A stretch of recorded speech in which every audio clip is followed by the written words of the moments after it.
Glenn Grothman on Friday came out swinging at Joe Leibom. Of course, the four trying to succeed Tom Petri. Grothman blasted Leibom for accepting campaign donations from a union that consistently supports Democrats. Grothman said he was shocked that Leibom, state senator from Sheboygan, reported on his campaign report a $5,000 campaign contribution from the Laborers International Union of North America Political Action Committee. On its website, the union describes itself as the most progressive, aggressive, and fastest-growing union of construction workers and one of the most diverse and effective unions representing public service employees. This is a classic status quo politician move, wrote Dana Ferguson in the Milwaukee Journal-Sentinel, quoting Glenn, saying one thing while doing another. It's truly disappointing that my opponent actually used this liberals union cash to run ads about how much he supports Act 10, Grothman said in a statement, referring to the limits on collective bargaining for public employees. In a statement Friday, Ryan, I believe it's Terrell, Leibom's campaign's manager, said the union likely chose to support Leibom because of his backing of infrastructure projects and interest in a proposed mining project in northern Wisconsin. In a release, Ryan on Friday said, newsflash, trade unions donate to Republicans. Grothman attacks donor to Ryan to Duffy and the Republican Governors Association. In addition to Joe, they have supported, as his campaign points out, Paul Ryan, Sean Duffy, and the Republican supported those.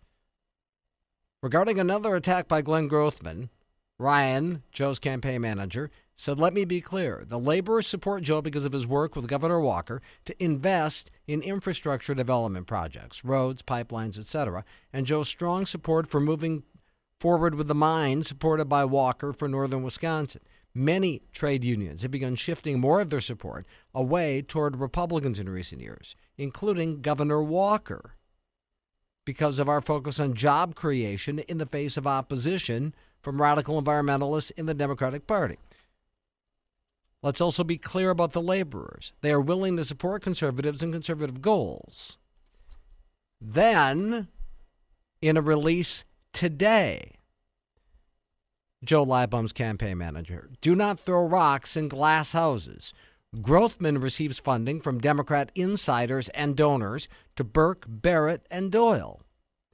Following up on a statement by Glenn Grothman, who has fewer donors from the 6th District and fewer donations than Joe Leibom, Ryan Terrell, Leibom's campaign manager, issued the following statement.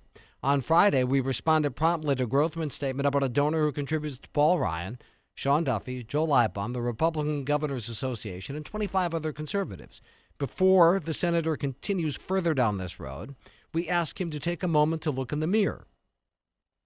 Senator Grothman has received donations from Democrat insiders and the same types of individuals cutting checks for Mary Burke, Tom Barrett, Jim Doyle, Russ Feingold, the ADCC, and other Democrats.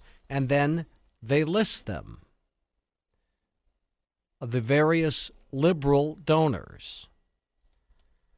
Here's what I believe, and this is informed speculation, and I will leave it at that. Dewey Strobel's attacking everyone because he's in third place. I believe Joe Leibom, again, I believe Joe Leibom is leading this race, but barely, by Glenn Grothman, over Glenn Grothman. I believe it's a very tight race between the two of those. I don't know that. It's what I believe, and I believe Dewey is off the pace a bit. Again, it's what I believe, but their behavior suggests that, because Leibom is responding but not attacking first. I think this is much ado about nothing, and I think it shows a hint of desperation on Glenn's part. It's 10:30. Follow Jerry on Twitter. Go to jerrybadershow.com.